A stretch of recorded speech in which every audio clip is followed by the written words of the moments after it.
Assalomu alaykum azizlar. Sog' salomatmisizlar. Bugungi videomiz zubturum, ya'ni barg zub o'simligining foydali xususiyatlari haqida boradi. Zubturumdoshlar oilasiga mansub bo'lib, ko'p yillik o'simlik. Bo'yi 50 cm gacha, barglari serbarg, tuxumsimon, elipssimon shaklda nashtarga o'xshaydi. Gullari ko'rimsiz, oddiy boshoqqa to'plangan. Mevasi ser urug' ko'sakcha. Uning xalq o'rtasida ilon tili, mixchub, zibturum, saqa yaproq kabi nomlari mavjud. O'zbekistonda zubturumning 5 turi tarqalgan. Ariqlar, buloq bo'ylarida, daryo sohillarida begona o't sifatida o'sadi. Kimyoviy tarkibida saponinlar, shilimshiq moddalar, karotin, vitaminlar, vitamin C, flavonoidlar, oksikislotalar, limon kislota, oshlovchi achchiq moddalar, efir moyi biroz miqdorda bo'ladi. O'rta Osiyo xalqlarining xalq tabobatida bu o'simlik barglari va urug'i ishlatiladi.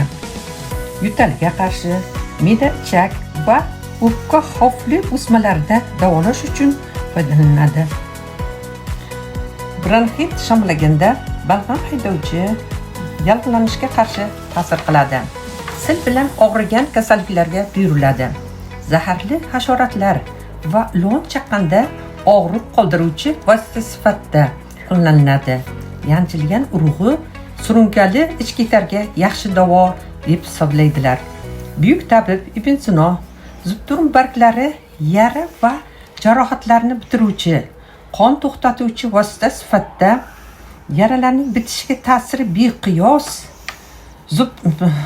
Zubturum urug'lari qondagi qand miqdorini kamaytiradi. Ichkitarni bosish xususiyatiga ega deb ta'kidlaydilar. Ilmiy manbalarda aytilishicha, bargzub bargidan o'pka me'da rakini davolashda foydalaniladi. Damlama tayyorlash.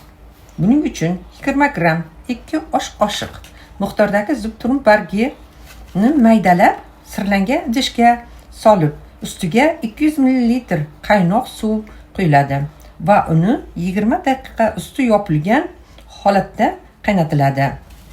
So'ng sovguncha damlanadi. Keyin suzib olinadi. Elakda. Bu damlamadan ovqat oldidan yarim stakandan ichiladi. Bu damlama ishtaha ochadigan, balg'am ko'chiradigan dermatitlarga davo deb hisoblaydilar. Shifokor tavsiyasi asosida. Kanalimizga obuna bo'ling. Like bosib, izohlarda fikrlaringizni qoldirishni unutmang.